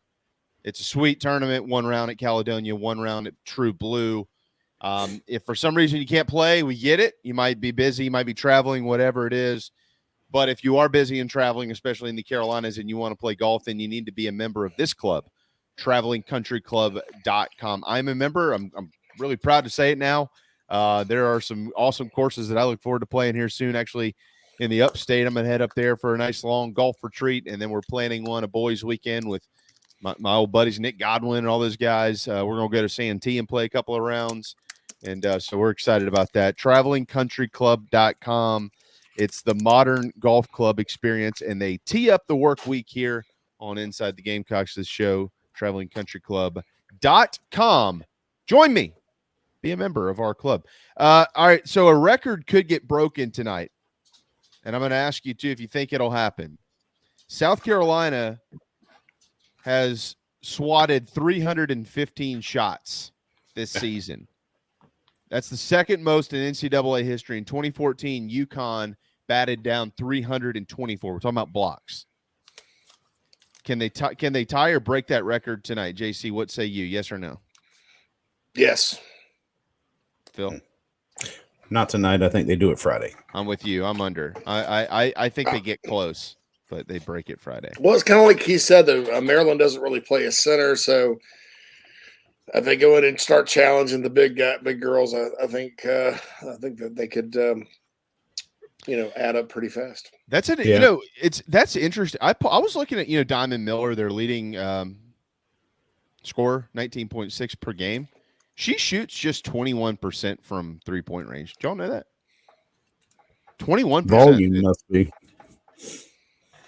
So either that. Here's the thing, though, is like I don't, and Keith, kind of referenced it a little bit. Is but you got Cardoso who can just eat up the middle because she's 6'7", right? And that's where between her and Boston, that's your block production right there. You'd be damn foolish to try if you've got a smaller team who loves to the team full of shooters to go anywhere near that. And that's why I think it's just the game flow situation is going to keep them, I think, under that threshold of blocks. She is. Yeah, but she's as it pertains to, and I have something very interesting I want to pass along in baseball, by the way, too. As it pertains to Mulkey's outfit, guys, she's doing her job. I don't care. Hey, I don't care either. I never watch it, and I'm like, it's atrocious. But the people that get all hung up on it and they tweet about it, she's just bringing awareness to LSU's basketball program. Yeah, it's brilliant marketing. You could be really critical of some of the stuff Dawn Staley wears on the sidelines as well. And I don't care about that either. I don't either. So let them wear what the hell they want to wear. They're both good coaches. I know Mulkey's not Keith's favorite coach. Neither is she mine. But I don't give a flip what they wear. I mean, I care more about like the color of the dog's poo in my yard, my neighbor's yard, than I care about what the hell Kim Mulkey and Dawn Staley wear on the sidelines. I just don't care. Yeah, I care more about this rock in the turtle pond that is turning green than that. I just don't give a flip. That means you need to clean the pond, JC. I'm on your side, I would. There's only one. Well. I mean, but yeah, you really need to clean it. But anyway, you only give the damn turtle one rock and it's moldy and gooey. Yeah, she's mad at me, Lizzie. So anyway, I'm like, I don't really give a flip. By the way, Blake Franks is announcing on Friday. Yeah, some recruiting news. 345, I think. 345. I think South Carolina's in very, very good shape with that one and Josiah Thompson. I think that the Gamecocks are also in very, very good shape with Kelvin Hunter, and I think those three will just about do it in the state. People were asking me about the Staley kid at wide receiver from Aiken that has some offers but does not have a Carolina offer. He's going to Clemson. He's a Clemson legacy. I think honestly, South Carolina did have some guys that they liked a little better. I think he was kind of in the mix for an offer. But at this point, what are you doing if you go in there and offer him? I mean, you're not going to flip him. And he's very similar to like the Paler kid, who's better from North Carolina, in my opinion, and all that. Plus, he's a Clemson legacy. So that's where he's going. I mean, so don't. Sometimes you just don't need to waste your time on that. But and obviously Clemson likes him better than Mazeo Bennett because they've never offered Mazeo Bennett. But yeah, that's always up for discussion. I think maybe that's but the Jonathan Paler kid and some of these other little speed burners they have from around the country. Yeah, I think they're better prospects, and and at some point, the kid's going to Clemson, or at least he's not going to be a Gamecock. You just don't waste your time. Same if you're a Clemson, Clemson dude. I mean, Clemson never offered Cam Smith. Cam Smith was certainly good enough to play at Clemson, but by the time they kind of got around to it, he was already, Carolina, and if not Carolina, Tennessee, Georgia, or Florida State, he was already gone. So that's why I don't expect them to offer. I expect him to go be a Tiger, and we'll see how good he ends up being. I think he's a really good player, but that's just kind of how things go in recruiting sometimes. Well, and I talked a couple of weeks ago to one of the coaches of Troy Stevenson at Philip Simmons, and I'll not remind everybody. Let me fill some gaps in here. Those numbers that I don't know what's going to happen with this kid. I don't know what his recruitment's going to do. I know that from what I've been told, he's a really good kid, and he's a pretty darn good football player. I don't know, again, anything about what's going to happen with Carolina or anything like that. Here's what I do know. I often see this. Oh, he's too small. He ain't too small. He's almost 6 foot, and he's almost 185 pounds now. Okay, that's fine to play corner in the SEC. So those numbers you're looking at are like freshman year type numbers, 160 pounds. That probably needs to be updated. But he's another one, JC. I'll just kind of piggyback on what you were saying, because another in-state kid that people ask about from time to time and wondering, why has this dude been like, someone asked me, well, he's been offered by Notre Dame and LSU. Yeah, well, the guy that offered him at Notre Dame brought that offer to LSU. So he's Brian Kelly. So I don't know what's going to happen with his recruitment. I just wanted to kind of throw that out there. There are some in-state guys that at this point in time don't seem likely. I'd like to see him try to commit to Notre Dame or LSU and see what happens. Maybe they'd take him, maybe they wouldn't. I mean, I don't know. Some of these early out-of-state offers, people have to be very careful about. And I think, in the secondary, when you look, there is no way on God's green earth Kelvin Hunter should have been ever ranked behind Troy Stevenson. When you look at the film, there's no comparison. No. Yeah. Kelvin just kind of got the early offer from South Carolina and then has seen his recruitment pick up and up and up. That ranking is clearly an offer list ranking and an overvaluing of an offer from Notre Dame, in my opinion, because there's just no planet where Troy Stevenson's better than Kelvin Hunter, and they both play the same spot. I mean, not that Troy's not good. And look, the kid from Greer that went to Notre Dame a few years ago that nobody offered from the state, he ended up being a starter, and I think he got drafted. So, it's not the end-all if you get an in-state offer or not, but just going by the film and not the offer list with those two particular guys, I just don't see the comparison. I mean, Kelvin Hunter is a beast. Well, and to your point, and I know we got to hit a break here, and Quantrell's point, and you've said this a bunch, JC, and it just needs to continue to be reemphasized that within the borders, and we've heard Shane talk about this. He's not going. This shouldn't be unique. This should be like pretty widely accepted out there, but it's not.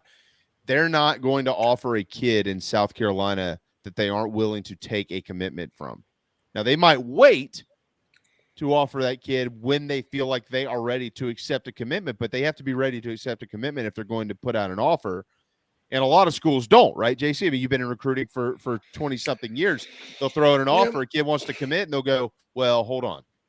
Yeah, South Carolina and this wasn't intentional. Like Muschamp did a good job recruiting in state, but one thing his staff did do that was different than maybe the Spur staff, they absolutely would not offer an in-state kid unless they were willing to take him. And sometimes they messed up and didn't communicate the right way and ended up having to take guys that they didn't want to take.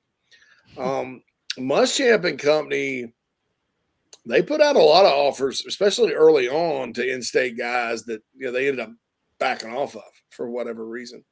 And so that was kind of a change under him. But I think Beamer's taking it back to the old way. Like you've got Stevenson down there. You've got Marcus Downs, the defensive lineman from Riverside, that has offers from just about everybody except Carolina and Clemson. And they're going to be patient. They're still recruiting these guys and, bringing them in and things like that. Now, personally, if I were the Gamecocks, as long as I was comfortable with Downs' film and legit size and all that after eyeballing him after he visited, because a lot of times it's that. We want to look at you and make sure you are 6'4.5". You do have these long arms that, you talk about and all that good stuff. So Personally, you can't. To me, you can never go wrong with an in-state defensive lineman. There's probably about 2 out of 20 in my career that haven't panned out, at least been damn good college players. So that's a different spot than maybe like a Stevenson, who's like a cornerback, safety, athlete type. That you're trying to wonder where he can play and plug, and you won't legit 40 times on him and all that good stuff. So I don't know. I think that's the deal. And one more recruiting thing before we get to break. Saunders says, what's the barrier to recruiting states like Texas and California? Lack of connections to high schools, geography. I thought Samson might open the floodgates in Texas a little, or maybe hoped. It's proximity, dude. And everybody recruits Texas. So I'll put it like this. Those kids are going to fly over 8 programs that are just as attractive, if not more, to South Carolina that want them, before they get to South Carolina. And then, whereas, and there are a lot more California kids coming east, and there will be a lot more now that the Pac-12 may fall apart. But that's still a long way away. Football is not – basketball, kids come from everywhere. Football is still very regional. Those kids don't like going too far from home. I think South Carolina's been exceptional for South Carolina in Texas. And if you can get 1 or 2 over the course of 2 or 3 cycles out of that state that can help you, that's a good thing and something that hasn't been previously happening. But South Carolina is never going to have the floodgates open in Texas or really anywhere like that. I mean, if they had that opportunity to get the best of the best out of Texas, that means they're winning national championships and recruiting nationally.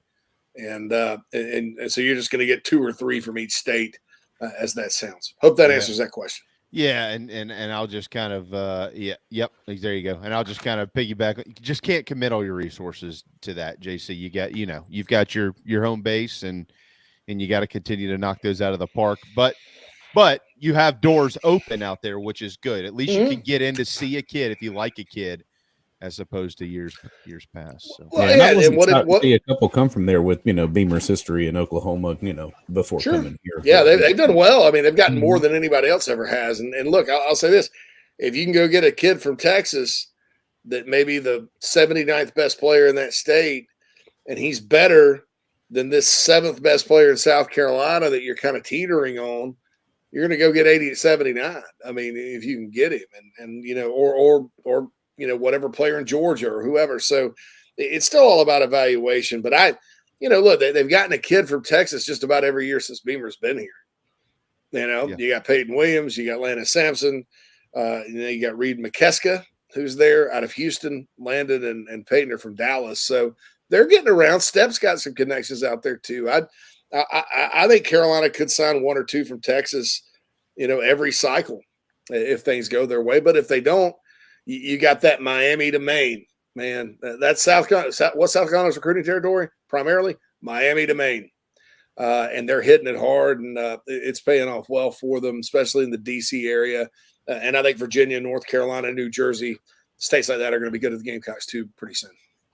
Got some interesting stuff to pass along with baseball, and JC will fill us in on some major events coming up next month with Carolina Rise as we begin to round out our day. The weather is starting to get a little nasty here in the low country, so hopefully wherever any of you are, everything's been okay, because it's been rough in the southeast for a while. We are painted garnet and black by a couple of painters. LetMePaintSomething.com. That logo is just spectacular. New parents, the Still family, owners of a couple of painters. LetMePaintSomething.com. Tristan sent us that photo sent me a photo last week of his little boy. Welcome to the world, young man. 2041 future quarterback recruit for Shane Beamer, according to Tristan Still. LetMePaintSomething.com. Well, I guess as we discovered, Phil, he's going to be battling Cloninger's young boys for a spot in the rotation. Because it's going to be a stacked QB room there in the 2040s. They'll all look back and be like, yeah, man. Cloninger and will Cloninger still get the first question at press conferences then? Oh yeah. They may give him 2 right off the top. Hey Shane, thanks for doing this. So my son, my little guy. Yeah, Shane. Yeah, that's a good point. Shane, all right, our final break, and we'll get to the news and nuggets when we return.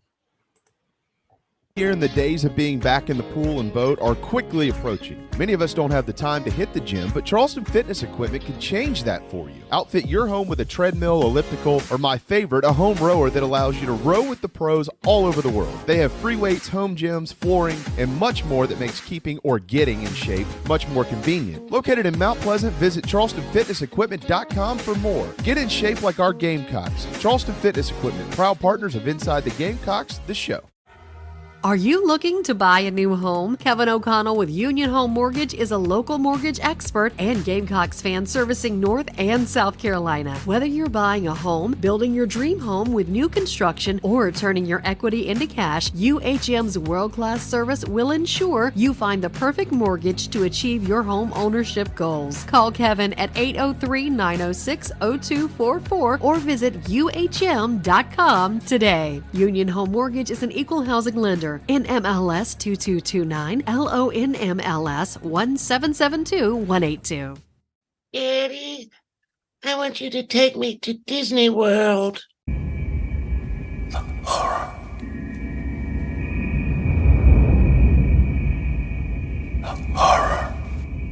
Calm down. JC is here. As y'all know, folks, the family and I have visited Disney World many times, but it can be overwhelming, especially if it's your first time going to the most magical place on earth. I highly recommend wherethisroadleads.com and my friend Cherie, a certified Disney vacation planner. That's right, the mouse has given her permission to book your family vacation hassle-free. You don't know where to go, don't know where to stay, don't know where to eat, don't know what to do. It can be overwhelming. So get on wherethisroadleads.com and schedule your free consultation right now. She can help you out. The prices are very reasonable. You don't pay any extra fees.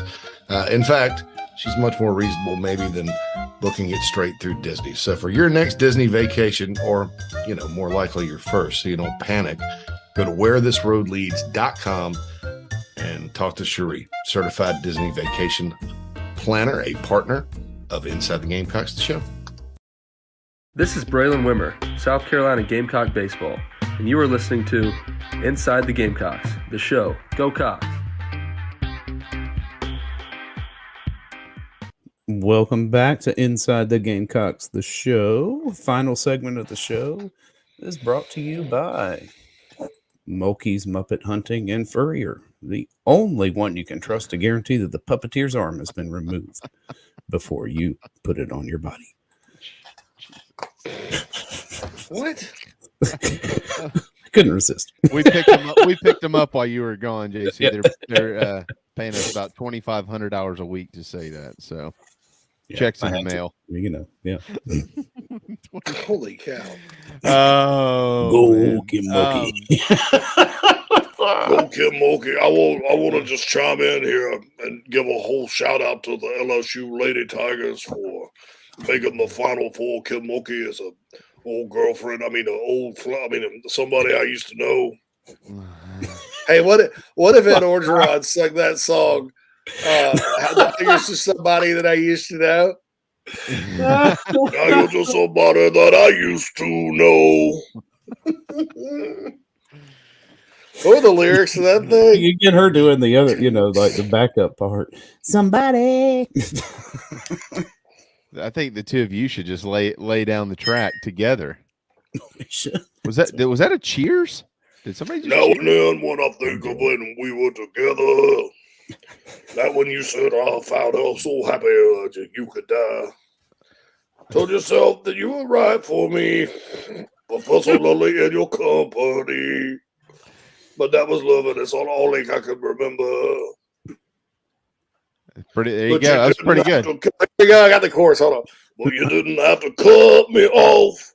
Make out like it never happened, and that we were nothing, and I don't even need your love. But you treat me like a stranger, and that feels so rough. Now you didn't have to stoop so low. Have your friends collect your records and then change your number. I guess I don't need that, no, because now you're just somebody that I used to know. What would be better would be her Diamonds in the Street. That was awful. Two of them to sing that. That's what you need. I couldn't remember the tune and read the lyrics at the same time, but you remember that was pretty popular like 10 years ago. That's right. We're gonna get YouTubed for that. Jeez. No, if we do, I'm going to YouTube headquarters and complain. There's no way you could do it. That didn't even remotely sound like what the song is.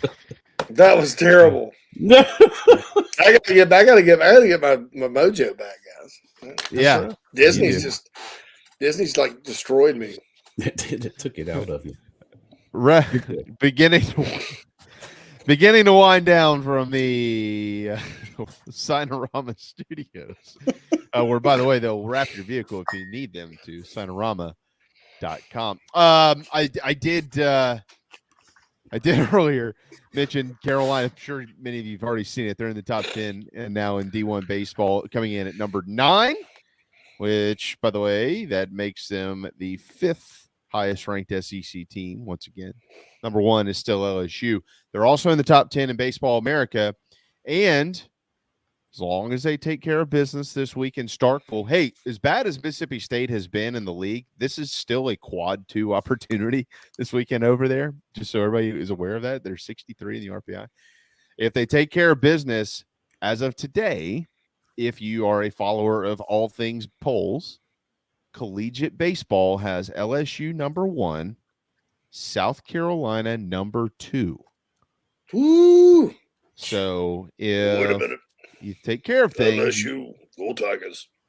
By virtue of one rank, which I appreciate collegiate baseball's polls. I always have. I'm a D1 guy. I go by D1 baseball's polls, but you would have somebody out there next week would have a 1-2 matchup if things work out this week for the Tigers and the Gamecocks. So we'll see. That's right. I mean, those are the 2 best programs in the SEC for the 2000s, don't you think?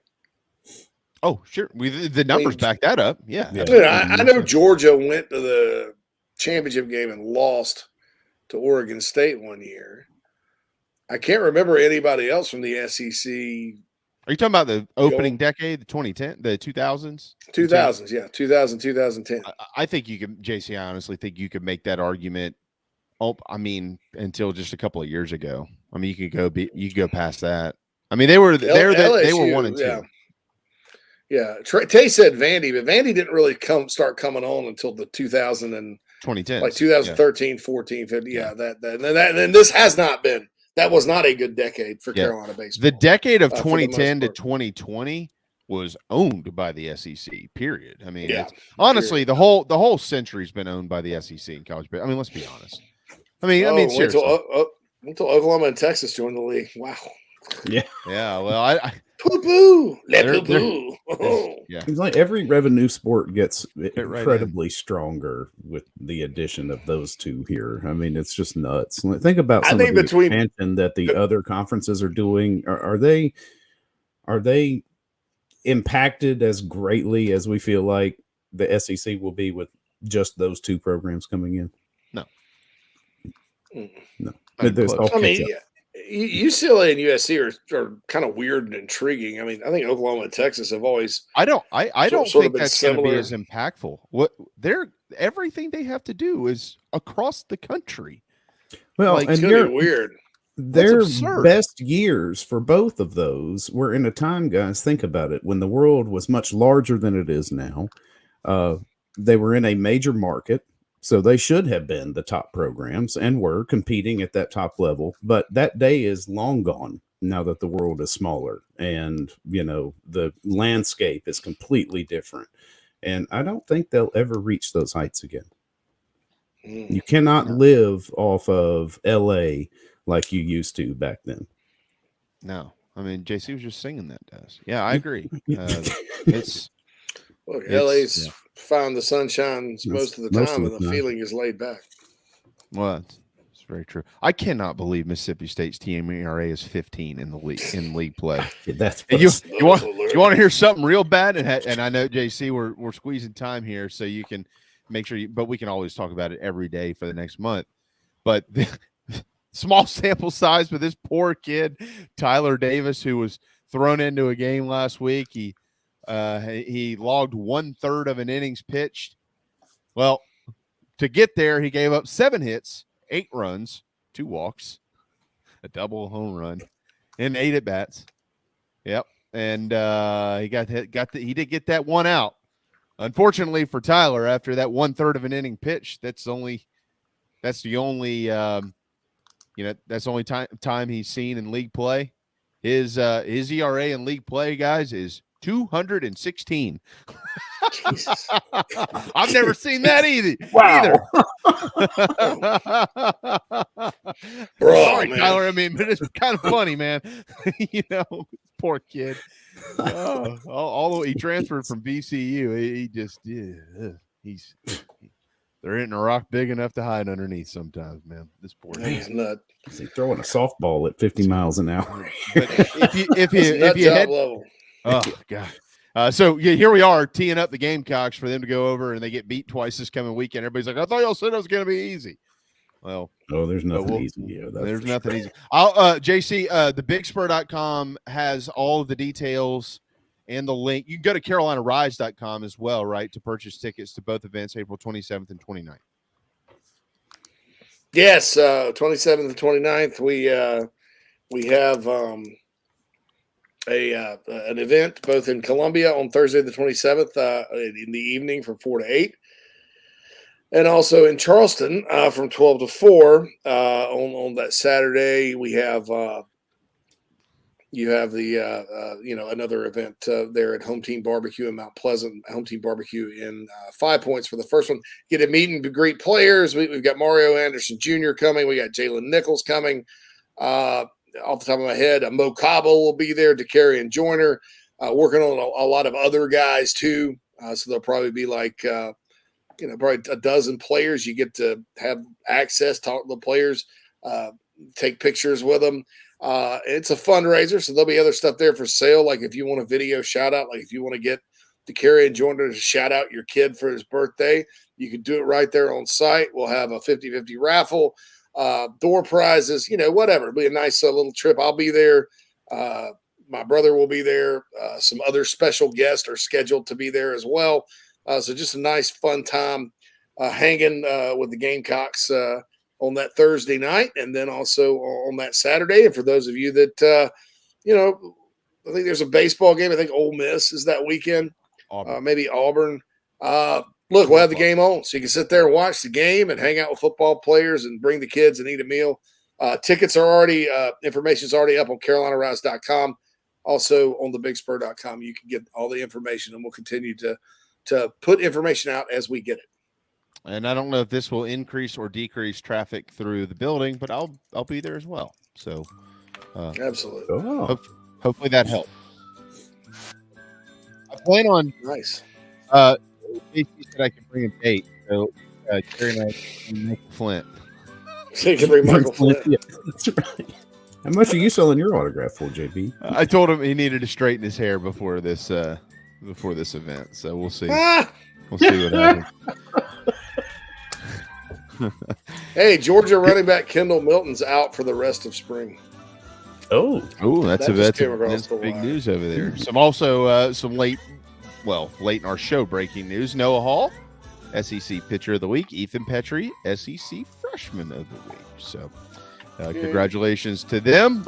Tomorrow, Carolina will be in town to take on the Citadel, and we certainly look forward to that. Headed out there tomorrow night as well. But prior to then, Dawn and the women tonight, they'll tip it off at 7 o'clock against Maryland, and we'll have you fully covered here tomorrow. Mike Morgan will join us tomorrow. Brad Crawford will join us tomorrow, so it's a big day on Inside the Gamecocks, the show. J.C. Sherbert is back for the rest of his life, which is fantastic news. And then Phil he's just the mastermind behind it all. Just here, pulling the strings, winding the cranks. Yeah. Happy birthday again, baby. Love you, Dina. Oh yeah, love you, baby. Love you, Dina. Happy birthday, D.